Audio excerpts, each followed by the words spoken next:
Sahabatku sengaja membuat story sedang dilamar oleh suamiku di Turki, Cappadocia. Langsung ku blokir ATM suamiku, biarkan dia dan gundiknya jadi gelandangan hina di negeri orang. Sebelum lanjut ke cerita selanjutnya, yuk subscribe dan like. Absen dulu di kolom komen ya ah. Malam itu, langit Jakarta tampak muram. Hujan turun rintik-rintik, menampar kaca jendela apartemen dengan suara monoton. Alia duduk di sofa ruang tamunya, mengenakan piyama satin biru muda. Rambut panjangnya yang sedikit kusut diikat asal dengan scrunchie. Ia baru saja selesai mencuci piring makan malam ketika notifikasi ponselnya berbunyi. Nada khas Instagram story dari salah satu akun yang ia follow. Biasanya, notifikasi itu tak terlalu menarik baginya. Ia hanya akan mengintip sebentar, lalu melanjutkan aktivitas. Namun, kali ini berbeda. Nama yang muncul di layar membuat jantungnya berdegup lebih cepat. Nadine. Nadine bukan sembarang nama. Ia adalah sahabat dekatnya sejak SMA. Seseorang yang sudah tahu segala rahasia, kebiasaan, bahkan kelemahan Alia. Mereka pernah saling berbagi mimpi, menginap bersama, bahkan saling curhat soal cinta dan keluarga. Jadi, melihat nama Nadine muncul di notifikasi, Alia spontan menekan layar ponselnya. Detik berikutnya, napas Alia tercekat. Ia melihat pemandangan Cappadocia, Turki, hamparan balon udara berwarna-warni di langit senja.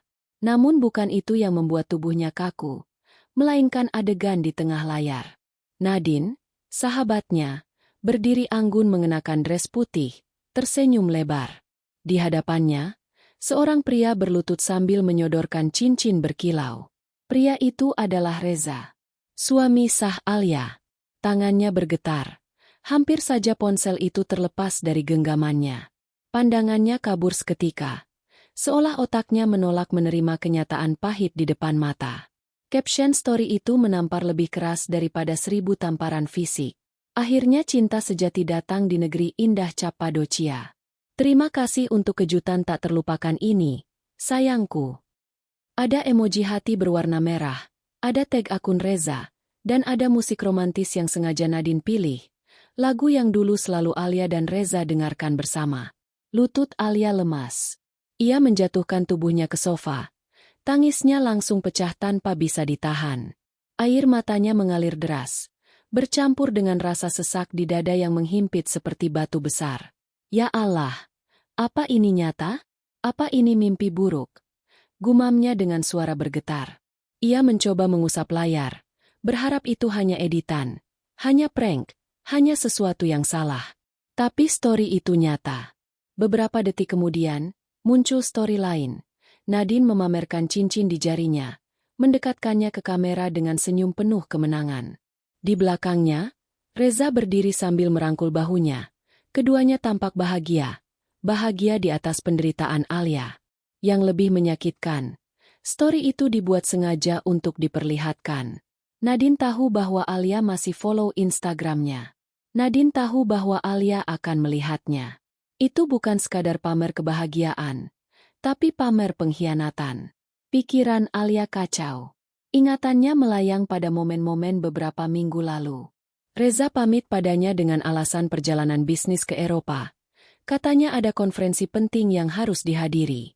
Alia percaya begitu saja.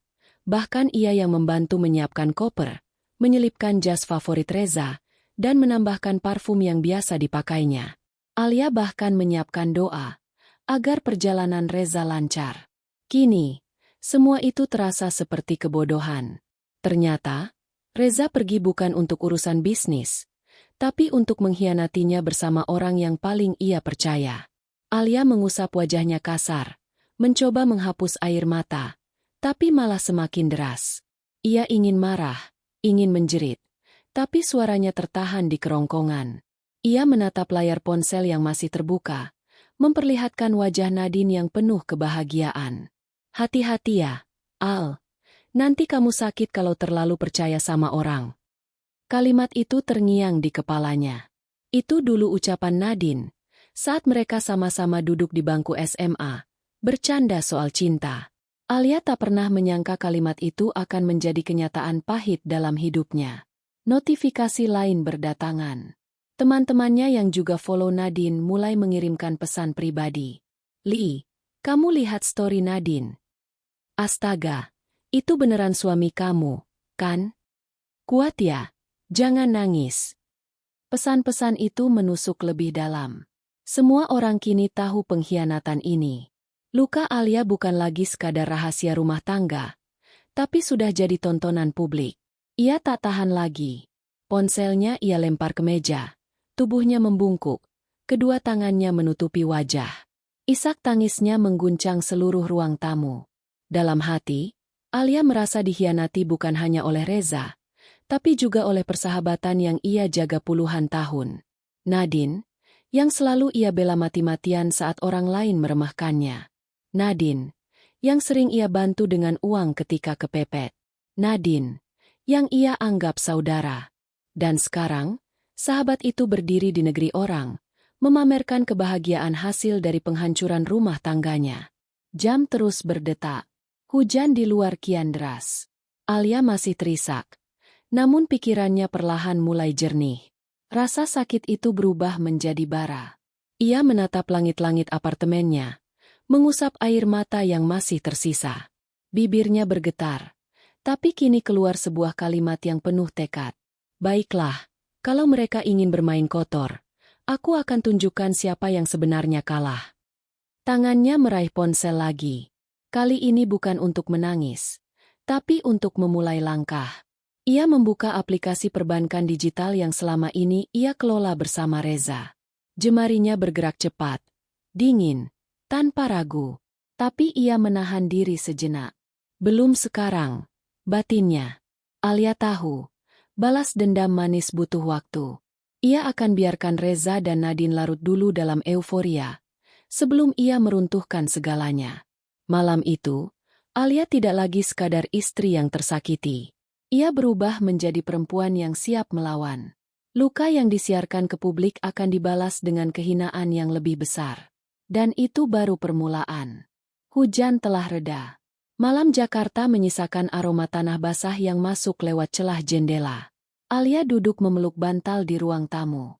Matanya masih sembab, namun pikirannya justru semakin dipenuhi kenangan. Seakan otaknya dengan sengaja memutar ulang semua cerita masa lalu. Cerita tentang persahabatan dan cinta yang pernah ia anggap suci. Alia pertama kali bertemu Nadine ketika mereka duduk di bangku SMA. Nadine adalah gadis yang selalu mencuri perhatian. Cantik dengan kulit sawo matang, rambut bergelombang panjang, dan senyum manis yang membuat banyak teman laki-laki terpikat. Sementara Alia lebih kalem, cenderung pendiam, tipe siswi yang rajin dan selalu duduk di barisan depan. Mereka menjadi dekat bukan karena kesamaan sifat, tapi justru karena perbedaan itu.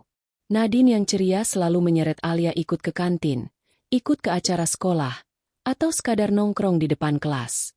Alia, di sisi lain, sering membantu Nadine mengerjakan PR dan menutupi kelalaian sahabatnya itu dari guru. Al, kamu tuh malaikat banget, tahu nggak? Kalau nggak ada kamu, aku udah pasti nggak naik kelas. Kata Nadine sambil merangkul bahu Alia suatu sore. Alia hanya tertawa kecil. Ia merasa nyaman, merasa punya sahabat sejati yang tak akan meninggalkannya. Mereka berdua mulai mengukir banyak kenangan, belajar bareng menjelang ujian, curhat soal gebetan, hingga berjanji akan tetap bersahabat sampai tua. Pokoknya nanti, siapapun yang nikah duluan, harus jadi bridesmaid satunya. Ujar Nadine sambil mengacungkan jari kelingking. Alia menautkan kelingkingnya. Deal. Janji sahabat. Janji yang ternyata kelak justru akan menusuk Alia paling dalam. Waktu bergulir. Mereka kuliah di universitas yang berbeda, tapi tetap sering bertemu. Nadine mengambil jurusan komunikasi, sementara Alia menekuni ekonomi. Meski jalannya berbeda, persahabatan mereka tetap erat. Di masa kuliah itulah Alia bertemu Reza.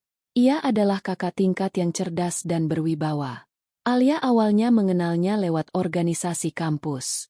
Reza sering membantu mengatur acara, dan kedekatan mereka tumbuh secara natural. Reza bukan tipe pria yang romantis dengan kata-kata manis, tapi ia punya perhatian tulus. Ia pernah menunggu Alia selesai kuliah hanya untuk mengantarkannya pulang, Atau datang membawa obat ketika Alia sakit. Hati Alia luluh perlahan. Saat pertama kali Alia menceritakan tentang Reza pada Nadine, sahabatnya itu tampak bersemangat. Gila, Al. Kamu akhirnya punya pacar juga. Aku pengen ketemu Reza deh. Siapa tahu nanti aku bisa punya calon abang ipar Kece. Ujar Nadine sambil menggoda. Alia tersipu malu. Saat itu, ia tidak pernah mengira ada nada lain di balik tawa Nadine. Hubungan Alia dan Reza berjalan lancar hingga akhirnya mereka memutuskan menikah setelah lulus kuliah. Pernikahan mereka sederhana tapi hangat. Nadine, sesuai janji SMA, berdiri di samping Alia sebagai bridesmaid. Ia tersenyum lebar, tampak tulus memberikan doa. Namun, Alia sempat menangkap sesuatu di balik tatapan Nadine malam itu. Ada kilatan iri, samar tapi menusuk. Alia mengabaikannya. Mungkin aku cuma terlalu sensitif, pikirnya. Hari-hari setelah pernikahan, Nadine makin sering datang ke rumah Alia. Ia mengaku kesepian, sering butuh tempat curhat. Alia yang polos selalu membuka pintu lebar-lebar, bahkan sering menitipkan kunci cadangan pada Nadine. Ia percaya sahabatnya itu seperti keluarga sendiri. Reza pun awalnya tampak biasa saja menghadapi kehadiran Nadine.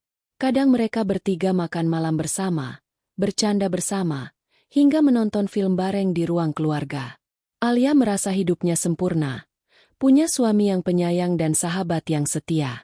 Tapi ternyata, di balik layar, benih pengkhianatan mulai tumbuh. Alia mengingat satu kejadian dengan jelas. Suatu sore, ia pulang lebih awal dari kantor. Saat membuka pintu rumah, ia mendengar suara tawa Nadine dan Reza dari ruang tamu. Aku nggak nyangka kamu bisa masak enak gini, Nat. Alia pasti bangga punya sahabat kayak kamu. Ah, lebay. Nanti kalau Alia tahu aku sering masakin kamu, bisa-bisa dia cemburu lagi. Keduanya tertawa. Saat itu, Alia muncul sambil tersenyum, menahan rasa janggal di hatinya. Ia mencoba menepis pikiran buruk. Itu cuma bercanda, batinnya. Namun kini, setelah melihat story di Cappadocia, semua potongan puzzle terasa jelas. Nadine memang sudah lama menunggu celah. Ia mengincar Reza sejak awal, hanya menunggu waktu yang tepat untuk merebut. Air mata Alia kembali mengalir. Tapi kali ini bukan hanya karena sakit hati, melainkan karena penyesalan. Betapa bodohnya ia dulu. Ia teringat saat Nadine pernah meminjam uang cukup besar untuk modal bisnis, dan Alia tanpa ragu memberikannya. Bahkan ketika bisnis itu bangkrut, Alia tidak pernah menagih. Anggap aja rezeki aku buat kamu, Nat, katanya waktu itu. Alia juga teringat saat Nadine patah hati karena pacarnya berselingkuh. Alia yang menemani, Alia yang menenangkan, Alia yang membela mati-matian di depan orang lain. Dan balasan dari semua itu? Sebuah stori pengkhianatan yang disiarkan ke publik. Pikiran Alia lalu melayang pada momen awal ia percaya penuh pada Reza. Ia masih ingat ketika Reza melamarnya di sebuah restoran sederhana di Jakarta. Ia tidak butuh pemandangan balon udara, tidak butuh gaun mewah. Hanya kata-kata tulus Reza saat itu. Alia, aku nggak janji bisa kasih dunia, tapi aku janji akan selalu jaga kamu. Mau kamu nikah sama aku? Malam itu, Alia menangis bahagia. Ia yakin Reza adalah pria terbaik yang Allah kirim untuknya. Ia bahkan tidak pernah melirik pria lain setelah menikah. Namun kini, janji itu hanya tinggal omong kosong. Reza, pria yang dulu begitu ia percayai, justru menancapkan pisau di punggungnya, dan pisau itu dipegang bersama oleh sahabat yang paling ia cintai. Alia menutup wajahnya dengan kedua telapak tangan. Hatinya hancur. Seakan semua fondasi kehidupannya runtuh dalam satu malam. Namun di sela-sela tangisan itu, ia merasakan sesuatu yang lain. Api. Api yang membakar pelan. Tapi pasti. Api yang muncul dari rasa dikhianati terlalu dalam. Ia bergumam lirih. Suaranya serak tapi penuh tekad. Baiklah, Nadine. Baiklah, Reza. Kalian sudah menghancurkan aku. Tapi aku tidak akan jatuh begitu saja. Aku akan tunjukkan bahwa kalian memilih musuh yang salah. Di matanya yang sembab, Mulai muncul kilatan dingin. Alia tahu, permainan baru saja dimulai. Dan dalam permainan ini, ia tidak akan lagi menjadi korban. Malam berganti pagi. Matahari Jakarta menyorot dari celah tirai apartemen. Namun kehangatannya tidak mampu menembus hati Alia yang remuk. Ia masih duduk di ruang tamu, ponselnya tergeletak di meja. Sesekali bergetar menandakan notifikasi baru. Mata Alia bengkak karena menangis semalaman. Namun pikirannya justru semakin tajam. Story Nadine dan Reza masih menari di kepalanya. Seperti luka yang terus digaruk. Semakin ia mencoba melupakan, semakin jelas gambarnya. Alia menarik napas panjang, lalu meraih ponsel. Ia membuka Instagram lagi. Story Nadine sudah hilang, berganti dengan unggahan baru. Foto balon udara Cappadocia dengan caption puitis. Tapi Alia tahu, semua orang sudah sempat melihat story lamaran itu. Ia bisa membayangkan gosip yang kini beredar di lingkaran pertemanannya. Kalau aku diam saja, mereka akan mengira aku lemah. Gumam Alia, suaranya serak. Tangannya gemetar saat ia mencoba menelpon Reza. Nada sambung terdengar lama, tapi tak kunjung diangkat. Alia menutup telepon. Mencoba lagi. Masih sama. Ia kirim pesan WhatsApp. Reza, kamu di mana? Kita harus bicara. Pesan hanya centang satu. Alia menggigit bibir. Hatinya semakin panas. Dia memblokir aku. Pikirnya. Tak lama, notifikasi lain masuk.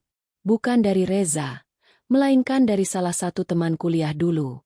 Li, aku nggak tahu harus ngomong apa. Aku lihat story Nadine tadi malam. Kuat ya? Kalau butuh tempat cerita, aku ada. Alia hanya menatap pesan itu tanpa membalas. Ia terlalu lelah untuk menjelaskan. Semua orang sudah tahu, bahkan mungkin beberapa sedang menertawakan di belakang. Dalam keheningan itu, Alia tiba-tiba teringat sesuatu. Ia masih menyimpan akses ke rekening bersama dan kartu kredit yang selama ini ia kelola.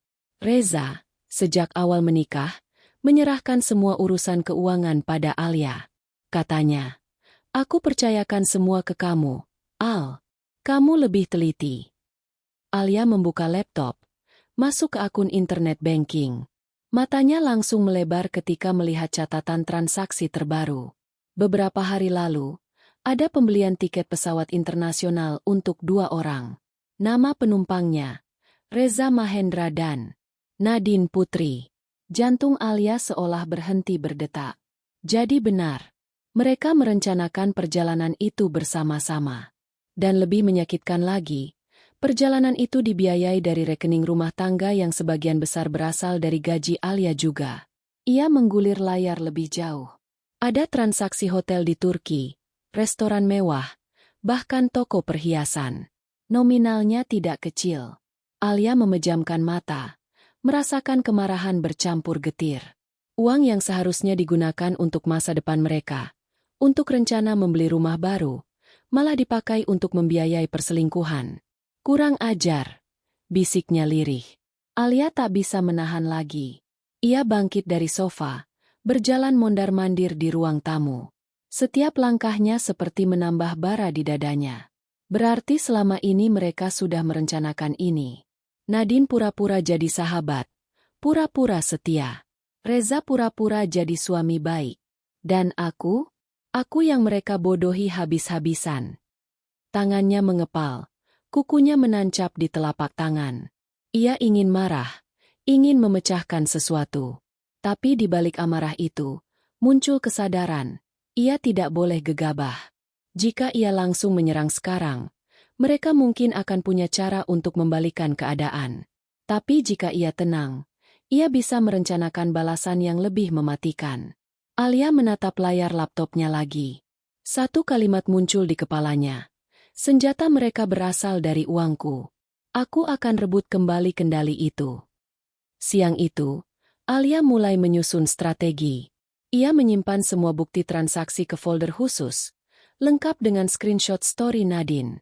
Ia tahu bukti itu bisa jadi pegangan di kemudian hari, baik untuk perceraian maupun untuk menyingkap pengkhianatan mereka di depan semua orang. Namun langkah pertama yang paling penting adalah menghentikan aliran uang. Alia masuk ke aplikasi bank, mengatur ulang limit kartu kredit, bahkan memblokir akses ATM yang dipegang Reza. Ia sengaja tidak menutup semuanya sekaligus. Biarkan Reza merasa nyaman dulu, lalu merasakan pelan-pelan bagaimana fasilitasnya hilang. Dalam hatinya, Alia berkata, "Kalian pikir bisa bersenang-senang di Cappadocia dengan uangku? Tunggu saja. Aku akan bikin kalian tahu rasanya jadi tak berdaya." Sore harinya, Alia menerima telepon dari ibunya. Suara lembut itu langsung membuat hatinya runtuh lagi. "Alia, kamu baik-baik saja, Nak?" Ibu dengar kabar nggak enak dari teman ibu. Air mata Alia hampir jatuh lagi, tapi ia menahannya. "Aku baik, Bu. Jangan khawatir." Tapi itu benar. Reza sama Nadine? Alia terdiam lama. "Iya, Bu. Tapi tolong, jangan ceritain ke siapa-siapa dulu. Aku masih butuh waktu." Suara ibunya bergetar. "Sabar ya, Nak. Ingat, Allah nggak pernah tidur. Orang yang zalim pasti akan dapat balasannya." Kata-kata itu membuat hati Alia sedikit lebih kuat. Ia sadar, balas dendam terbaik memang milik Tuhan. Tapi kali ini, ia ingin ikut andil memberikan pelajaran. Malam tiba. Alia kembali menatap layar ponselnya. Tak ada kabar dari Reza. Tak ada permintaan maaf. Seolah-olah pria itu sudah menghapus Alia dari hidupnya. Namun di sisi lain, Nadine justru semakin provokatif. Ia mengunggah foto-foto candid. Reza sedang merangkul pundaknya di kafe Turki. Keduanya tersenyum bahagia. Captionnya menusuk hati Alia lagi. "Kadang cinta datang dari arah yang gak disangka. Takdir memang indah." Alia menutup mata, menarik napas panjang. Rasa sakit itu kini bercampur dengan tekad. "Baik, Nadine. Baik, Reza. Nikmati dulu kebahagiaan palsu kalian. Karena sebentar lagi, aku akan buat kalian berlutut. Dan bukan di Cappadocia, tapi di jalanan asing yang tidak akan menolong kalian." Senyum dingin terukir di wajah Alia. Malam itu, ia sudah bukan Alia yang lemah. Ia sudah berubah menjadi perempuan yang siap bertarung. Dan ia tahu, waktunya sudah dekat. Sejak malam itu, Alia memutuskan satu hal penting. Ia tidak akan lagi mengemis penjelasan dari Reza, tidak akan lagi membuang air mata untuk Nadine. Air matanya sudah terlalu mahal untuk mereka berdua. Ia tahu, jika ia menyerang secara frontal sekarang, hasilnya hanya akan berupa drama dan cibiran. Tapi jika ia diam, lalu bergerak perlahan, ia bisa menghancurkan mereka tanpa harus mengotori tangannya terlalu banyak. Pagi itu, Alia bangun lebih awal dari biasanya. Ia berjalan ke depan cermin, menatap wajahnya yang masih sembab. Perlahan ia mengambil bedak tipis, lipstik nude, dan merapikan rambutnya. Bukan untuk siapa-siapa, tapi untuk dirinya sendiri. "Aku harus terlihat kuat. Aku tidak boleh terlihat hancur di depan dunia," bisiknya pada bayangan di cermin. Ia mengambil ponsel. Dengan hati dingin, Alia mulai menghapus semua foto Reza dari Instagramnya. Foto pernikahan, liburan, anniversary, semua hilang satu persatu. Jari-jarinya tidak bergetar lagi. Setiap kali menekan tombol delete, hatinya justru terasa lebih ringan. Beberapa teman langsung menyadari. Notifikasi komentar bermunculan. "Kok foto-foto sama Reza dihapus? Li, ada apa nih? Jangan bikin penasaran." Alia tidak menjawab. Ia hanya tersenyum tipis. Biarlah rasa penasaran itu bekerja untuknya. Kadang, diam bisa menjadi senjata paling tajam. Hari-hari berikutnya, Alia menjalani rutinitas seperti biasa. Ia tetap bekerja di kantornya, tetap menghadiri rapat, tetap makan siang bersama rekan kerja. Tapi di balik ketenangan wajahnya, ada badai yang berputar. Beberapa kali, telepon dari Reza masuk. Namun setiap kali Alia melihat nama itu di layar, ia membiarkannya berdering hingga mati. Kadang Reza mengirim pesan singkat. "Al, angkat telepon. Kita harus bicara. Jangan bikin masalah. Tolong." Semua pesan hanya Alia baca tanpa membalas. Ia ingin Reza merasakan bagaimana rasanya diabaikan. Bagaimana rasanya tidak dianggap. Sementara itu, Nadine juga sempat menghubungi lewat pesan. Li, kamu jangan salah paham dulu, ya? Semua ini terjadi begitu aja. Alia membaca pesan itu sambil tertawa getir. Begitu aja? Katanya pelan. Pergi ke Turki bareng, pakai uangku, bikin story pamer lamaran. Itu namanya begitu aja. Ia tidak membalas. Baginya, tidak merespons adalah jawaban yang paling menyakitkan. Nadine pasti akan gelisah, karena tidak tahu apa yang sedang dipikirkan Alia. Di rumah, Alia mulai menyusun dokumen bukti. Ia mencetak semua screenshot transaksi bank, foto-foto story Nadine, dan pesan-pesan mencurigakan yang sempat ia simpan. Semua ia masukkan ke dalam map merah, lalu ia simpan di laci terkunci. Setiap kali ia membuka map itu, Alia merasa lebih kuat. Bukti-bukti itu seperti senjata yang siap ditembakkan kapan saja. Namun, ia tidak ingin buru-buru. Ia tahu, timing adalah segalanya. Malam hari, Alia duduk di balkon apartemennya sambil menyeruput teh hangat. Lampu-lampu kota berkelap-kelip di kejauhan. Ia menatapnya dengan tatapan kosong. Pikirannya melayang jauh ke Cappadocia. Ia membayangkan Reza dan Nadine yang masih larut dalam kebahagiaan. Mungkin mereka sedang menikmati makan malam romantis. Mungkin sedang berfoto di bawah balon udara. Biarlah. Semakin tinggi mereka terbang, semakin sakit jatuhnya nanti. Alia menutup mata, menarik napas panjang. Aku harus sabar. Perang ini bukan soal siapa yang cepat, tapi siapa yang bertahan. Perlahan, Alia juga mulai menata ulang lingkaran sosialnya. Ia berhenti membalas pesan dari teman-teman yang hanya ingin bergosip. Ia menyisakan hanya beberapa sahabat sejati yang benar-benar peduli. Salah satunya, sahabat kerja bernama Dina. Suatu siang di kantor, Dina mendekat sambil membawa kopi. Li, aku tahu kamu lagi banyak pikiran. Tapi aku salut. Kamu masih bisa kerja seprofesional ini. Alia tersenyum samar. Kalau aku jatuh, siapa lagi yang akan bangkitin aku, Din?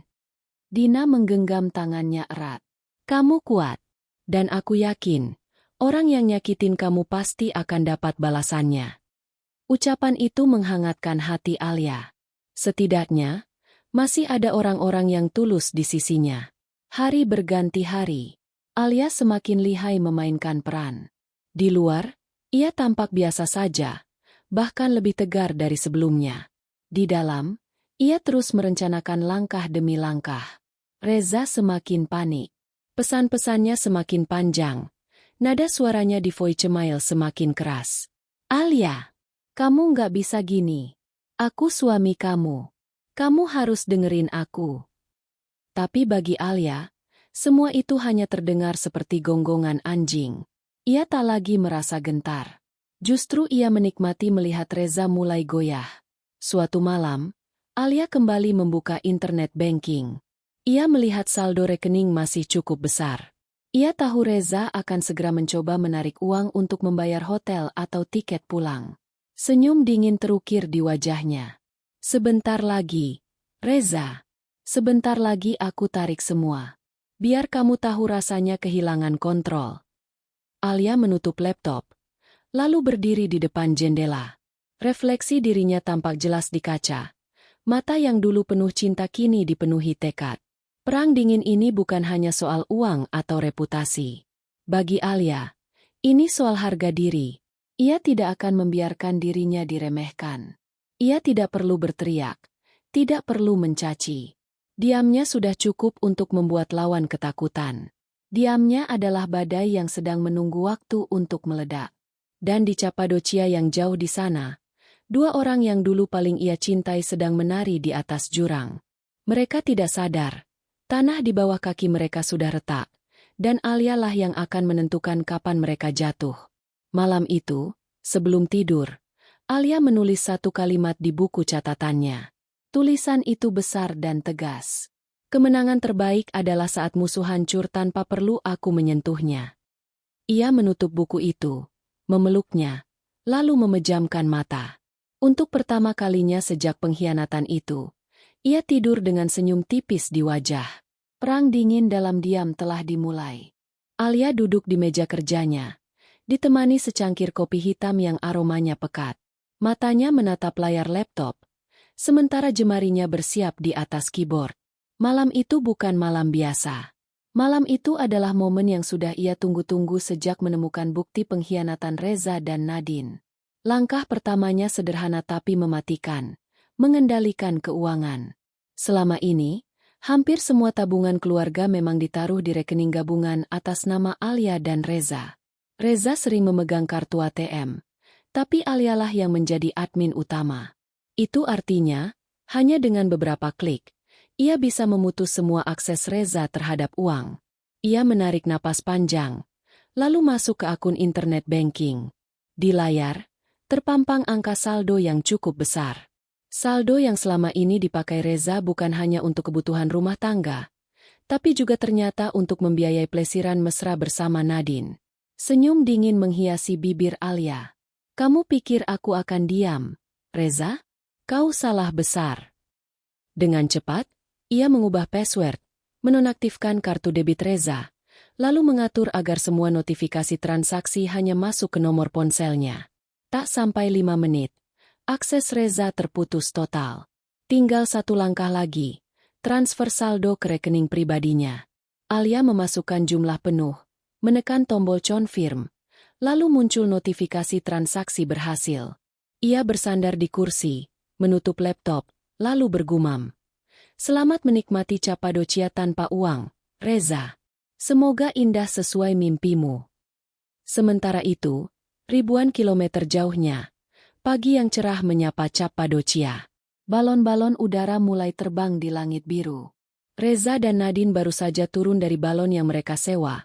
Wajah mereka sumringah, seolah dunia hanya milik berdua. "Indah banget, ya, Za?" kata Nadine sambil menggenggam tangan Reza erat. Reza tersenyum. "Iya, sayang. Semua ini cuma buat kamu." Mereka berjalan ke arah kafe kecil di pinggir jalan untuk sarapan. Nadine memesan croissant dan kopi latte, sementara Reza memilih teh Turki. Ketika pelayan membawa tagihan, Reza merogoh dompet, mengeluarkan kartu debit, lalu memberikannya. Beberapa detik kemudian, pelayan kembali dengan wajah canggung. "Sorry, sir. Your card declined." Reza mengernyit. "Apa? Coba sekali lagi." Pelayan mencoba lagi, tapi hasilnya sama. Kartu ditolak. Reza mulai merasa tidak enak. Ia mengeluarkan kartu lain, mencoba, dan lagi-lagi gagal. "Ada apa ini?" gumamnya gusar. Nadine menatap curiga. "Kenapa? Bukannya kemarin bisa dipakai?" "Tenang, mungkin sistem bank di sini lagi error," jawab Reza berusaha menenangkan, meski keringat mulai muncul di pelipisnya. Akhirnya, Nadine yang membayar dengan kartu miliknya. Saat mereka keluar dari kafe, Nadine langsung menatap tajam. "Za, jangan bikin malu aku, ya? Katanya kamu sudah siapkan semua biaya." Reza menahan emosi. "Iya, aku sudah siapkan. Mungkin ada gangguan. Aku cek dulu." Ia membuka aplikasi bank di ponselnya. Matanya melebar. Saldo kosong. Bahkan akses login pun ditolak karena password salah. Reza mencoba berkali-kali, sampai akhirnya muncul peringatan. "Your account has been locked. Please contact customer service." Dadanya terasa sesak. Ia langsung tahu, ini ulah Alia. Malam itu, di kamar hotel, Reza mondar-mandir tak tenang. Ponselnya penuh dengan panggilan tak terjawab ke nomor Alia. Namun, seperti biasa, tak ada yang dijawab. Gawat. Nat. Alia pasti tahu. Dia blokir semua akses. Nadine yang sedang duduk di ranjang terdiam. Wajahnya pucat. "Terus gimana? Kita masih harus bayar hotel, transport, makan. Aku nggak bawa uang banyak, Za." "Tenang, aku bisa cari cara." Reza mencoba terdengar meyakinkan, tapi dalam hatinya ia panik. Selama ini, Ia terlalu bergantung pada Alia. Semua uang tabungan, kartu kredit, bahkan tiket perjalanan, semua berasal dari Alia. Nadine mulai terlihat kesal. Kamu bilang kamu bisa atur semuanya. Jangan bilang kamu cuma modal manis doang. Reza menghentikan langkahnya, menatap Nadine tajam. Kamu pikir gampang ngatur semua ini? Aku tinggal sama istri. Aku butuh waktu buat. Sudahlah, Za. Jangan banyak alasan. Kalau aku tahu begini, aku nggak akan mau ikut ke Turki. Malu-maluin. Pertengkaran pecah. Suara mereka memenuhi kamar hotel yang mewah, tapi di dalamnya penuh kegelisahan. Di sisi lain, Alia duduk di ruang tamu apartemennya, menonton serial drama dengan wajah tenang. Sesekali ia menatap ponsel yang terus bergetar karena panggilan dari Reza. Ia tidak mengangkat. Ia hanya menatap nama itu dengan tatapan kosong, lalu menggeser tombol untuk menolak panggilan. Rasakan, Ja. Rasakan rasanya diabaikan. Bisiknya.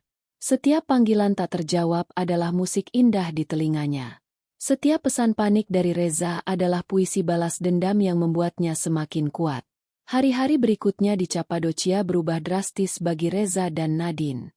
Mereka yang semula menikmati restoran mewah, kini harus menahan diri untuk makan di kafe murah. Mereka yang semula menginap di hotel berbintang, mulai dihantui tagihan yang tak terbayar. Reza bahkan sempat mencoba meminjam uang pada beberapa kenalan lewat aplikasi pesan. Tapi tak ada yang merespon serius. Semua orang mengira ia masih bahagia dengan Alia. Tak ada yang menyangka ia sedang terjebak dalam masalah. Nadine makin sering mengeluh. Aku nggak mau jadi gelandangan di negeri orang. Za. Ini memalukan. Reza marah. Jangan teriak-teriak. Aku juga pusing.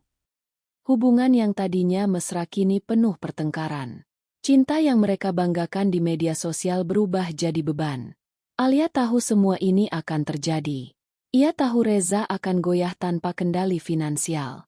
Dan ia tahu, semakin panik Reza, semakin Nadine menunjukkan sifat aslinya. Itu yang ia tunggu. Saat keduanya saling menyalahkan. Di dalam hati, Alia berbisik. Kalian pikir bisa berkhianat dengan indah? Aku akan pastikan kalian berakhir dengan hina. Ia menutup matanya, membayangkan wajah Reza yang kalut, Nadine yang kesal. Bayangan itu membuatnya tidur lebih nyenyak malam itu. Reza akhirnya duduk di tepi ranjang hotel. Wajahnya tertunduk. Nadine menatapnya dengan jijik. Za. Kalau kamu nggak bisa kasih kepastian, lebih baik aku pulang sendiri. Aku nggak mau hidup sengsara begini. Reza menatapnya. Wajahnya pucat pasi. Ia baru menyadari sesuatu.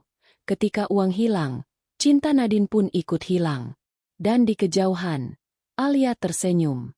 Permainan balas dendam baru saja dimulai. Alia bangun dengan perasaan yang berbeda pagi itu. Tidak ada lagi tangisan. Tidak ada lagi rasa sesak di dada.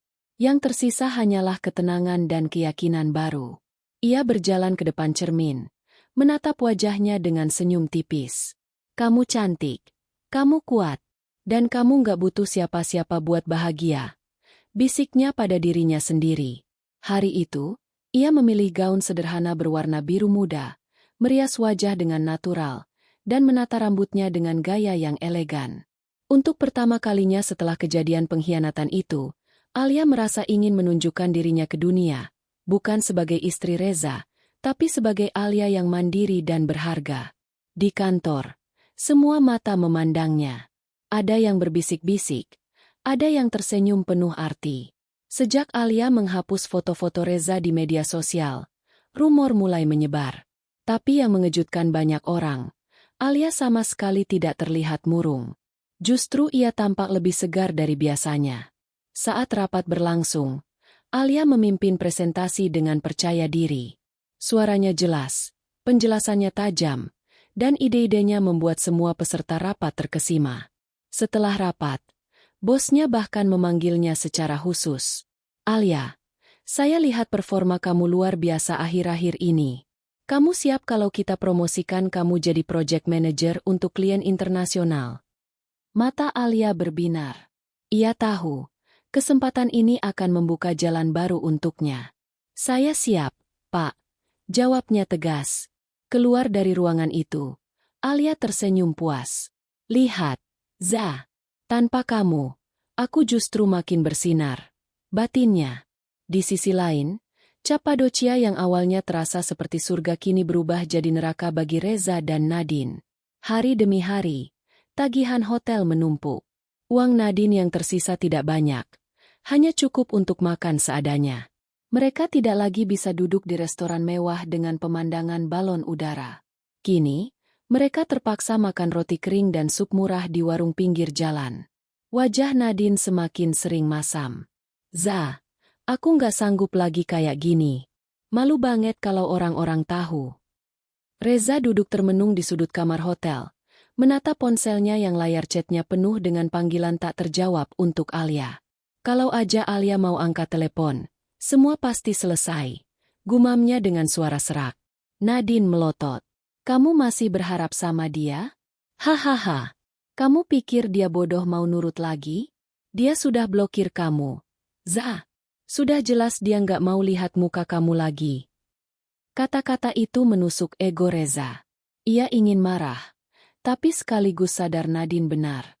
Tanpa Alia, ia bukan siapa-siapa. Sementara itu, Alia mulai lebih sering mengunggah aktivitas positifnya di media sosial. Hari Minggu, ia pergi menghadiri seminar wanita independen. Ia memotret dirinya dengan dress putih sederhana, menulis caption. Kadang kita baru tahu seberapa kuat diri kita saat tidak ada lagi yang bisa kita andalkan selain diri sendiri. Postingan itu langsung banjir komentar. Keren banget, Lee. Salut sama kamu. Semangat terus. Kamu inspirasi banget. Alia makin glowing, makin bahagia. Salut. Alia hanya tersenyum. Ia tidak perlu menjelaskan apapun tentang Reza. Biarlah orang-orang menafsirkan sendiri. Yang jelas, ia ingin dunia tahu bahwa dirinya baik-baik saja, bahkan lebih baik dari sebelumnya. Reza melihat unggahan itu diam-diam melalui akun palsu. Hatinya seperti diremas. Alia yang biasanya bergantung padanya kini tampil lebih percaya diri, lebih cantik, lebih bersinar. Dia bisa hidup tanpa aku, gumamnya lirih. Nadine yang duduk di sampingnya ikut melirik layar ponsel. Ia mendengus sinis. Sudahlah, Za. Lihat tuh, dia malah senang kamu nggak ada. Ngapain kamu masih berharap balik? Reza menatap Nadine dengan kesal.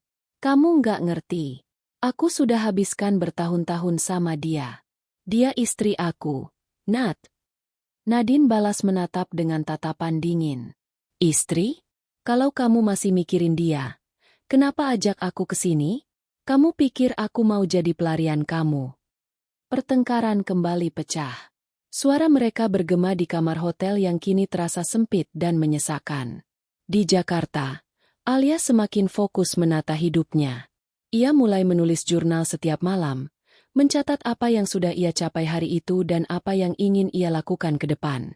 Ia juga mulai melirik peluang investasi baru, menyimpan sebagian uangnya di rekening pribadi, dan merencanakan masa depan tanpa Reza. Sahabatnya, Dina, sering mengingatkan, Lee, kamu harus jaga diri. Jangan sampai Reza tiba-tiba datang minta maaf dan kamu luluh lagi. Alia tersenyum pahit. Aku nggak sebodoh itu, Din. Luka ini terlalu dalam untuk bisa sembuh dengan maaf. Dina menepuk bahunya. Bagus. Kamu pantas dapat yang jauh lebih baik.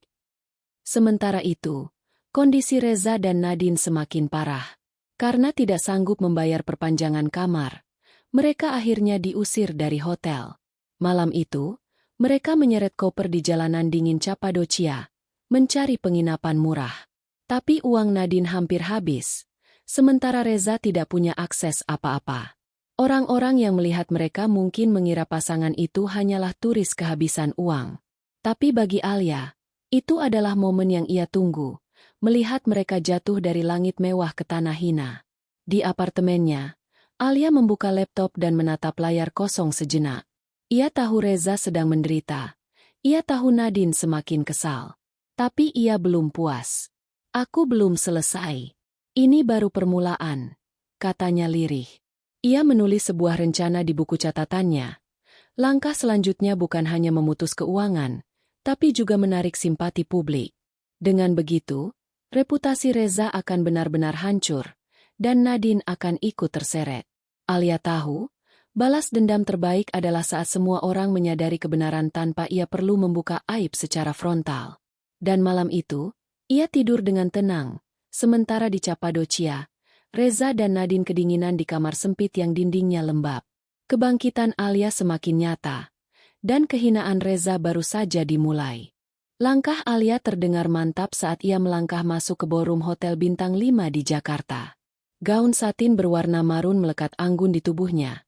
Rambutnya ditata sederhana namun elegan, dan senyum tipis menghiasi bibirnya.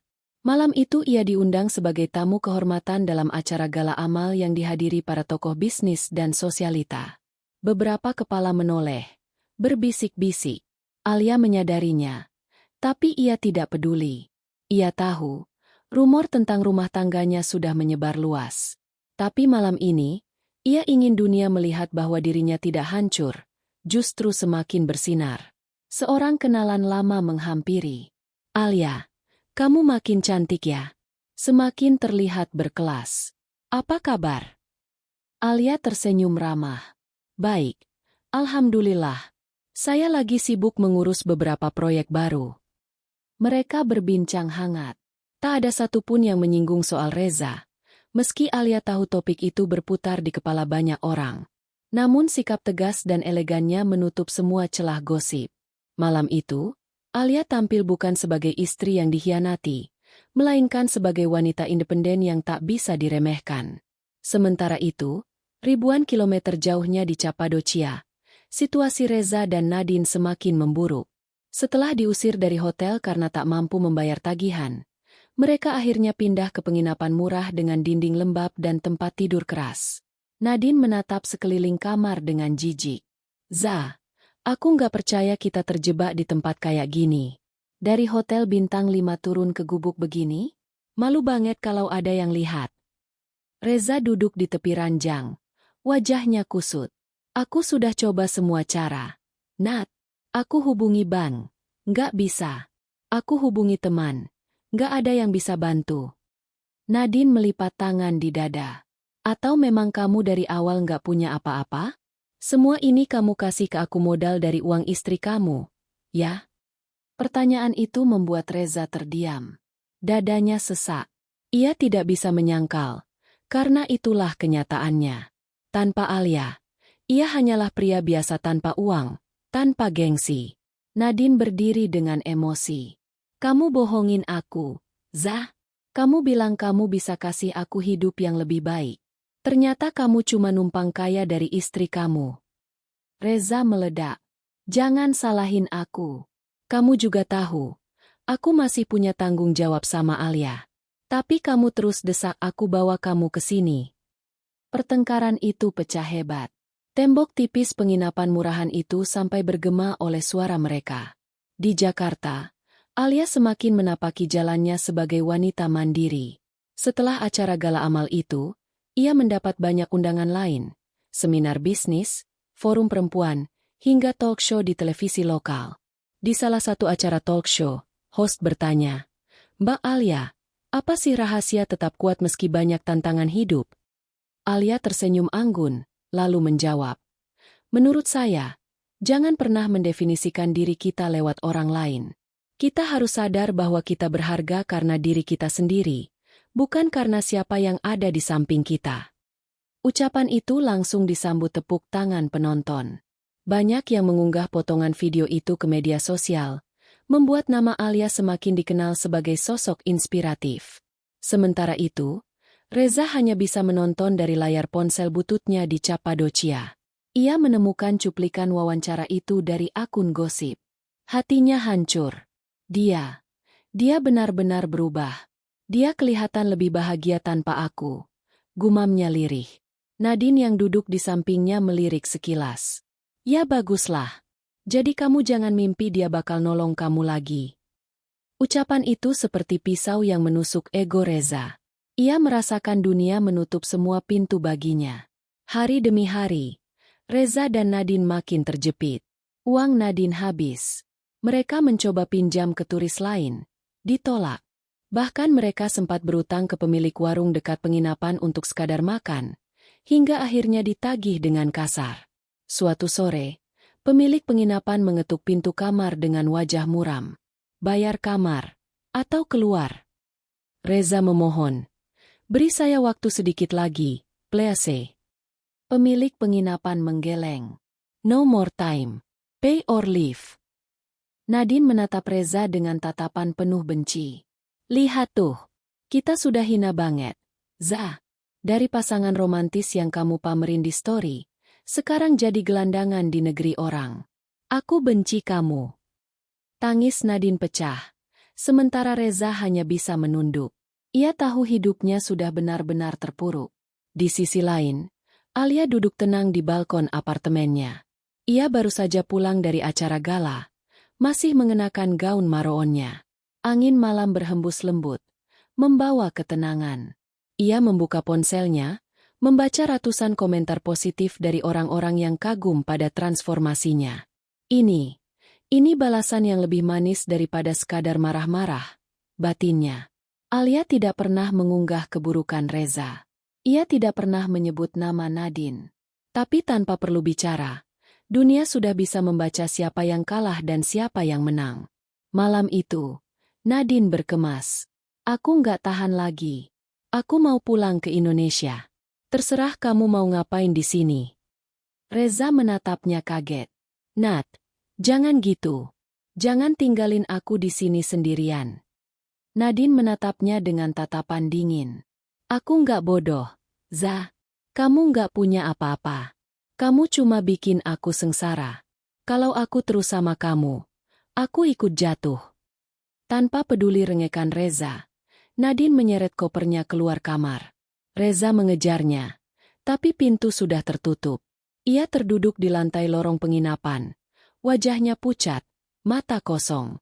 Untuk pertama kalinya dalam hidupnya, Reza merasakan bagaimana rasanya ditinggalkan, dihina, dan tak punya siapa-siapa. Dan di kejauhan, Alia tersenyum dalam tidurnya. Balas dendamnya berjalan sesuai rencana. Malam itu, setelah segala kemarahan dan air mata mengalir, aku akhirnya bisa duduk tenang di ruang kerjaku. Di hadapanku, layar laptop masih menyala menampilkan berbagai pemberitaan wisata Cappadocia yang penuh dengan balon udara, gua kuno, dan kota bawah tanah. Tempat yang indah, tapi kini menjadi simbol pengkhianatan bagiku. Pikiranku kembali terbayang pada wajah Sinta dan Raka. Bayangan story Instagram itu kembali mengusik hatiku. Mereka tertawa bahagia, seperti pasangan yang baru saja mendapat anugerah cinta. Padahal, yang mereka lakukan hanyalah menusukku dari belakang. Aku menghela napas panjang, mencoba menenangkan diri. Namun di tengah amarah itu, ada rasa penasaran yang muncul. Bagaimana keadaan mereka sekarang di sana? Ketidaknyamanan yang mulai terungkap. Beberapa hari berlalu sejak aku memblokir kartu ATM Raka. Awalnya aku mengira ia akan langsung menghubungiku, memohon, atau minimal marah-marah karena terjebak tanpa uang di negeri asing. Tapi anehnya, tidak ada kabar sama sekali. Ponselku hening, tidak ada pesan WhatsApp. Tidak ada panggilan tak terjawab. Hingga suatu sore, aku mendapat pesan dari nomor asing. Assalamualaikum, Mbak Arini. Saya Dewi, teman kuliah yang sekarang kerja di Turki. Maaf tiba-tiba menghubungi. Tapi saya rasa ini penting. Saya bertemu dengan seseorang yang mengenalkan dirinya sebagai suami Mbak. Jantungku berdegup kencang membaca pesan itu. Aku langsung membalas. Waalaikumsalam. Maksudnya, bisa cerita detail. Dewi membalas cukup panjang. Ia bercerita bahwa beberapa hari lalu, di sebuah kafe kecil di Istanbul, ia bertemu seorang pria Indonesia yang mengaku bernama Raka. Wajahnya kusut, pakaiannya berantakan, dan ia tampak sedang meminjam wifi untuk menghubungi seseorang. Raka sempat bertanya pada Dewi apakah ia bisa membantu mencarikan tempat menginap murah. Dia bersama seorang perempuan.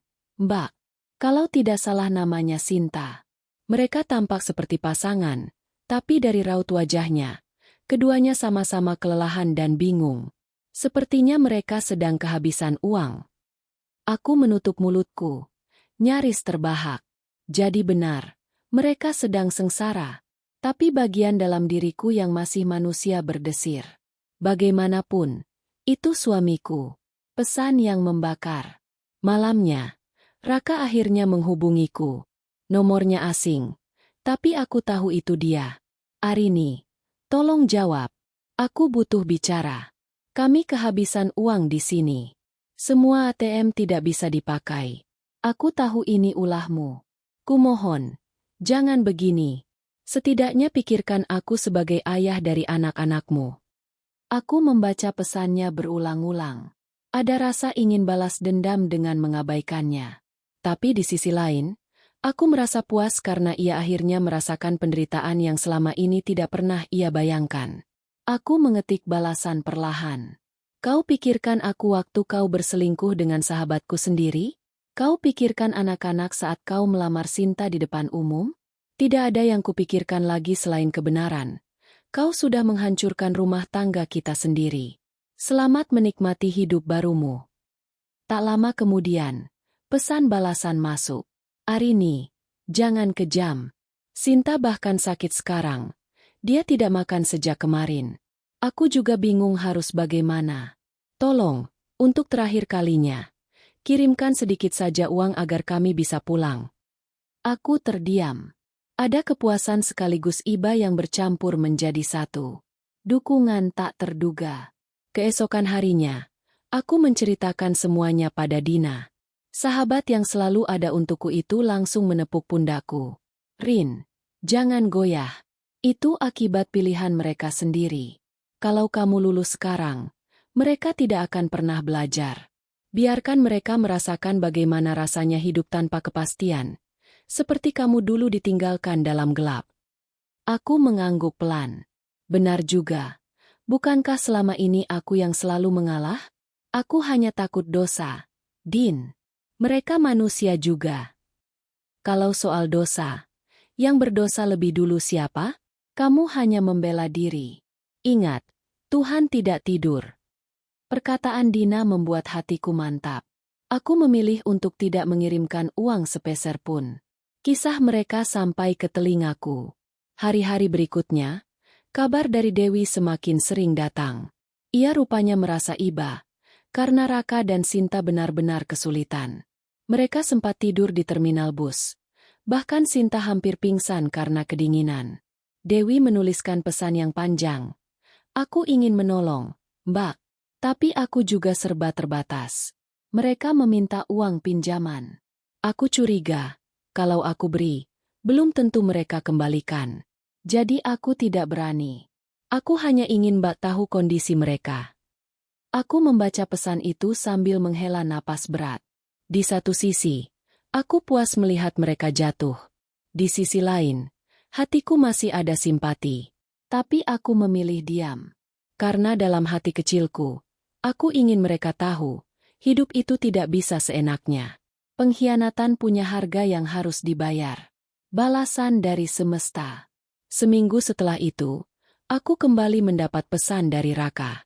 Kali ini lebih panjang, penuh emosi. Arini, aku menyesal. Semua ini salahku. Aku sudah salah pilih jalan, salah memperlakukanmu. Aku sudah merusak segalanya.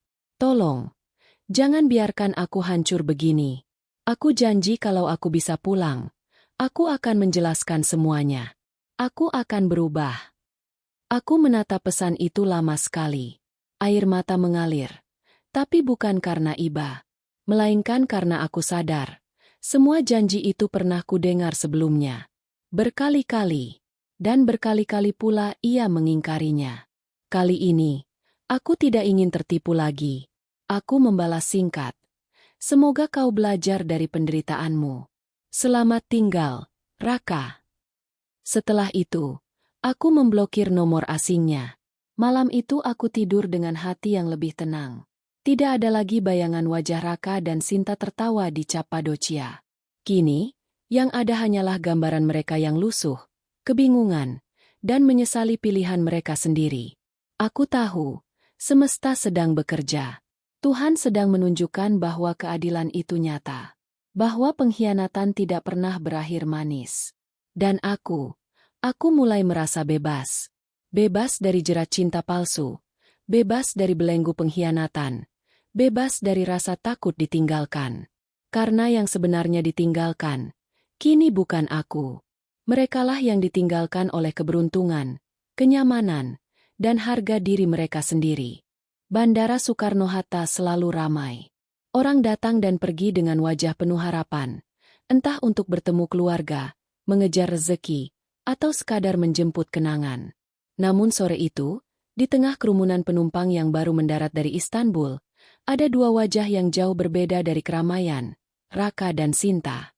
Pakaian mereka lusuh, mata sayu, wajah penuh lelah. Tidak ada koper mewah, tidak ada tas belanjaan ala turis yang baru saja menikmati liburan. Yang ada hanyalah satu tas ransel kecil, itu pun tampak robek di bagian samping. Raka berjalan dengan langkah gontai, sementara Sinta mengikuti di belakang, menundukkan wajah. Keduanya pulang tanpa kejayaan, tanpa kebahagiaan, tanpa kebanggaan. Mereka pulang dengan luka. Kabar yang cepat menyebar. Di Indonesia, kabar kedatangan mereka rupanya lebih cepat menyebar daripada yang Raka bayangkan. Tak butuh waktu lama, tetangga, saudara, bahkan teman-teman lama mulai berbisik-bisik. Itu suaminya Arini kan? Yang kemarin viral story lamaran di Cappadocia sama sahabatnya sendiri. Iya, katanya ditinggalin. Sekarang pulang nyaris bangkrut. Astaga, memalukan sekali. Istri sah-sahnya ditinggal, malah bawa kabur sahabat. Karma memang nyata. Bisikan-bisikan itu menjadi luka baru bagi Raka dan Sinta. Mereka tidak bisa lagi berjalan dengan kepala tegak. Setiap langkah seakan menjadi tontonan. Pertemuan pertama dengan keluarga. Sesampainya di rumah orang tua Raka, situasi pun memanas. Ibunya, Bu Ratna, langsung menyambut dengan wajah murka. Raka, apa yang sudah kamu lakukan? Ibumu ini menanggung malu. Semua tetangga membicarakan. Arini datang ke rumah sambil menangis, menceritakan semua pengkhianatanmu. Sekarang kamu pulang bersama perempuan ini. Raka menunduk, tidak berani menatap wajah ibunya. Ibu, maafkan aku. Aku hilaf. Hilaf? Kau kira hilaf itu cukup jadi alasan? Kau mempermalukan keluargamu sendiri, Raka. Sinta hanya bisa berdiri di pojokan. Tubuhnya gemetar. Ia tahu, keberadaannya tidak diinginkan di rumah itu. Bahkan ayah Raka, yang biasanya tenang, kali ini tidak sanggup menahan amarah. Keluar dari rumah ini. Kalau mau menanggung akibat, tanggung berdua. Jangan seret kami dalam aibmu.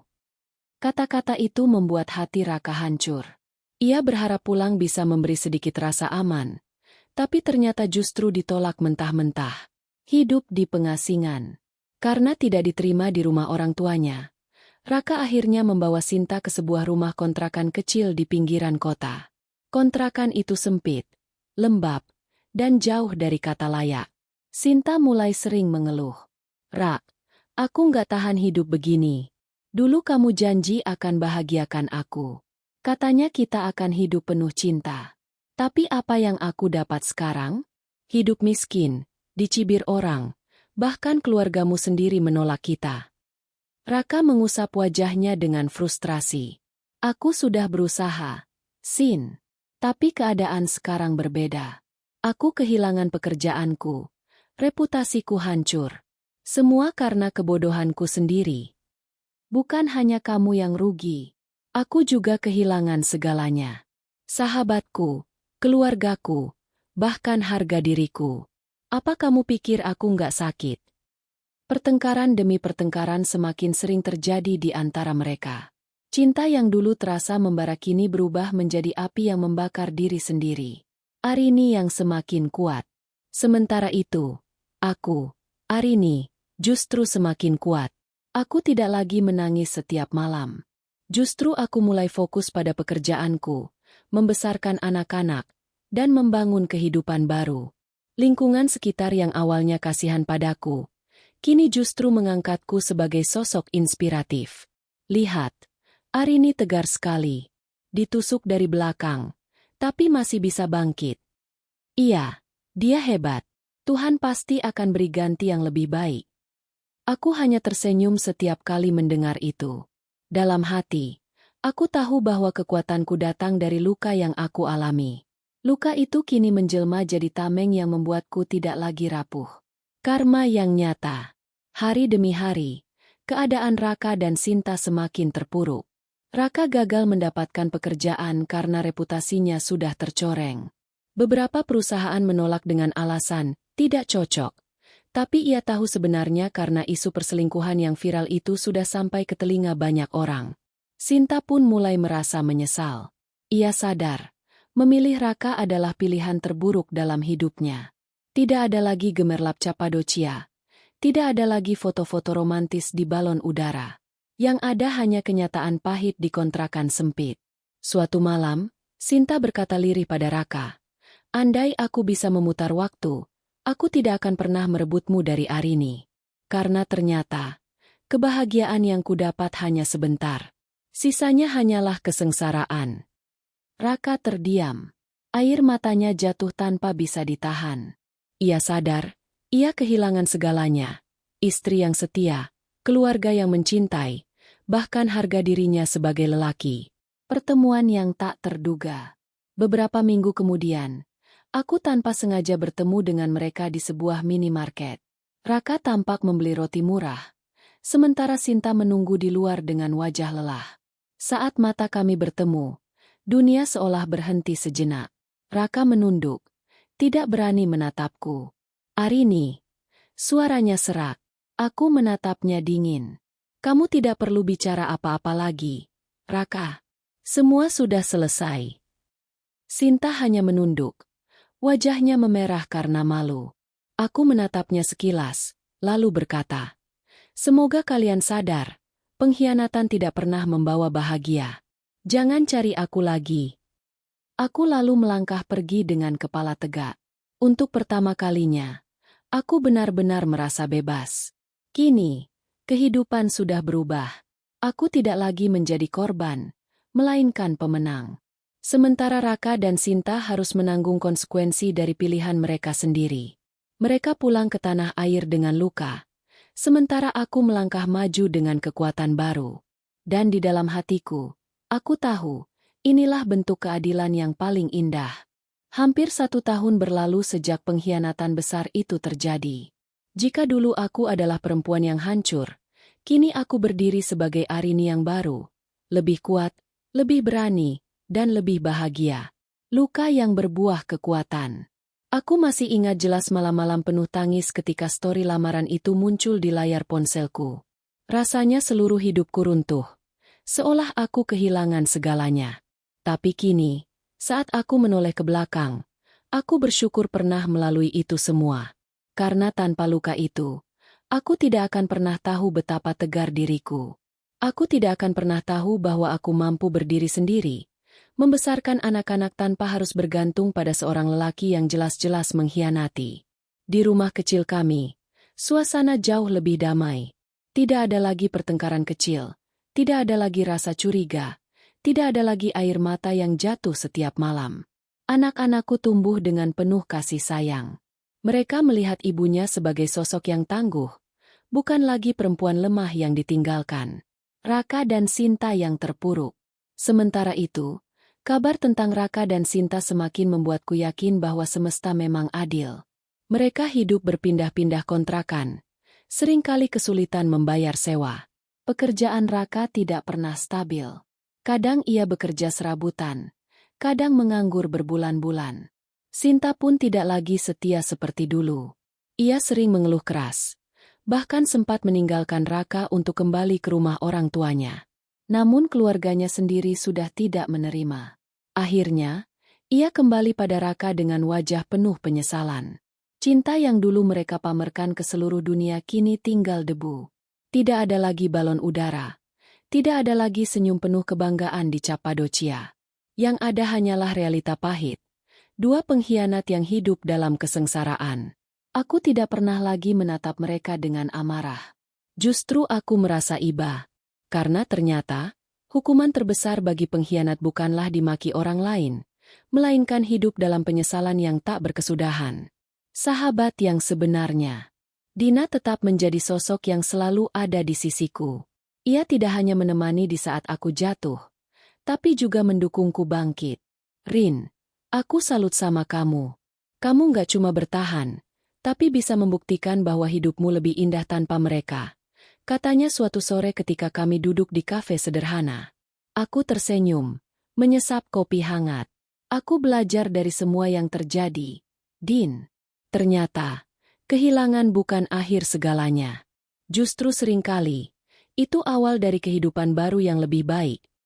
Dina mengangguk, lalu menggenggam tanganku erat. Dan kamu pantas bahagia, Rin. Jangan biarkan trauma masa lalu menutup pintu hatimu untuk yang lebih baik. Aku hanya terdiam, tapi kata-katanya mengendap di benakku. Kehadiran orang baru. Beberapa bulan terakhir, ada satu sosok yang perlahan masuk ke dalam hidupku. Namanya Farhan, seorang konsultan bisnis yang sering bekerja sama dengan perusahaan tempatku berkarir. Ia bukan tipe pria yang gemerlap atau penuh janji manis. Justru ia sederhana, tapi tulus. Farhan tidak pernah membicarakan masa laluku dengan nada menghakimi. Ia mendengarkan, memahami, lalu berkata singkat. Kamu wanita yang kuat, Arini. Dan aku kagum padamu. Kata-kata itu sederhana, tapi justru menyentuh hatiku lebih dalam daripada 1000 janji manis yang pernah Raka ucapkan. Anak-anakku pun mulai dekat dengannya. Mereka nyaman, tertawa bersama, bahkan sesekali menunggu kehadirannya ketika ia berkunjung. Aku tahu, Farhan bukan pengganti ayah mereka, tapi ia bisa menjadi sosok yang memberi rasa aman. Pertemuan terakhir. Suatu siang, takdir mempertemukanku lagi dengan Raka.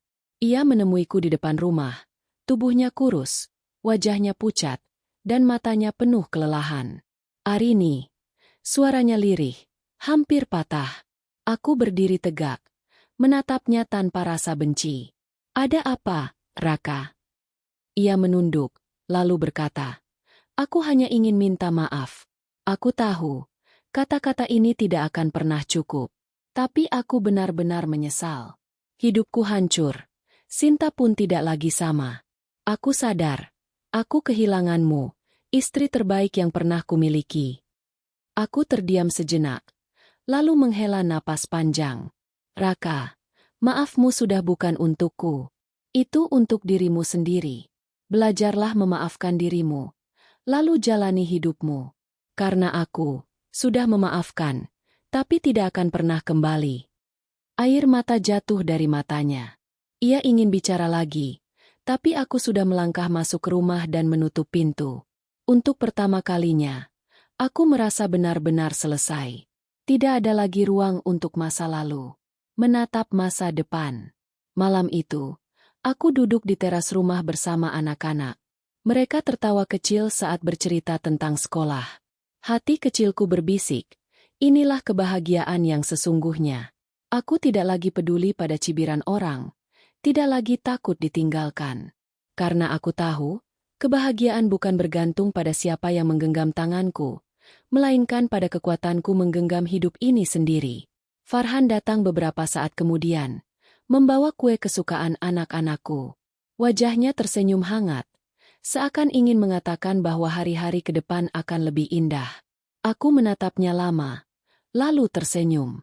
Terima kasih sudah datang, Han. Selalu, Rin. Aku ingin jadi bagian dari hidupmu. Jika kamu mengizinkan. Aku tidak langsung menjawab. Tapi dalam hatiku, aku tahu pintu yang dulu tertutup rapat kini mulai terbuka. Bukan karena aku membutuhkan seseorang, tapi karena aku siap menyambut kebahagiaan baru dengan hati yang utuh. Hidup mengajarkanku bahwa pengkhianatan bukanlah akhir. Justru dari sana aku belajar arti kesetiaan yang sesungguhnya, belajar arti keteguhan, dan belajar mencintai diriku sendiri. Raka dan Sinta kini hidup dalam penyesalan mereka. Itu bukan lagi urusanku. Karena tugasku adalah melangkah maju, meraih kebahagiaan yang pantas kudapatkan. Dan aku, Arini, akhirnya benar-benar bebas. Bebas dari masa lalu, bebas dari luka, dan siap menyambut masa depan dengan penuh harapan.